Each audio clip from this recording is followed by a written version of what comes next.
আসসালামু আলাইকুম। আমি মল্লিক ওয়াসিউদ্দিন তামি।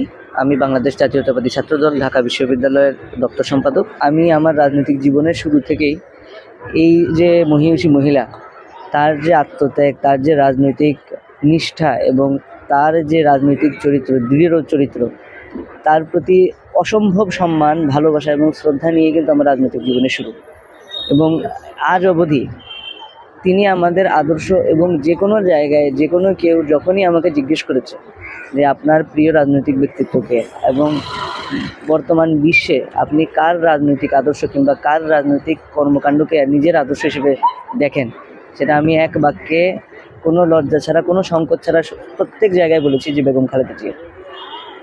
আমরা আমাদের এই যে মা, আমাদের এই মায়ের যে অভাব আজ সৃষ্টি হলো, এই যে 30শে ডিসেম্বর থেকে আজ পর্যন্ত, আজকে প্রায় 5 দিন হলো, আমরা যে অনুভূতিটা আসলে আমাদের মধ্যে আছে, সেটা আসলে এতিম হওয়ার যে অনুভূতি, তার থেকে মোটেও ভিন্ন নয়।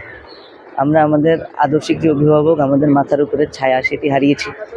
এখন ভবিষ্যতের যে দিন আছে, সেটিতে আসলে তাকে তো আর ফিরে পাওয়া সম্ভব না, কিন্তু তার যে রেখে যাওয়া আদর্শ, তার যে রেখে যাওয়া কর্মকাণ্ড, সেটাকে আমরা সবচেয়ে সর্বোৎকৃষ্ট যে উদাহরণ, সেটি হিসেবে বিবেচনা করেই বাংলাদেশি জাতীয়তাবাদীরা, শুধু আমি না, সবাই আমরা চেষ্টা করব যাতে করে বাংলাদেশের কল্যাণে তার উদাহরণগুলো সামনে রেখেই আমরা কাজ করে যেতে পারি, এবং কখনোই এমন কোনো কাজ না করি যাতে করে উনি হয়তো পরকাল থেকেও আমাদের প্রতি কোনোভাবে রুষ্ট হন।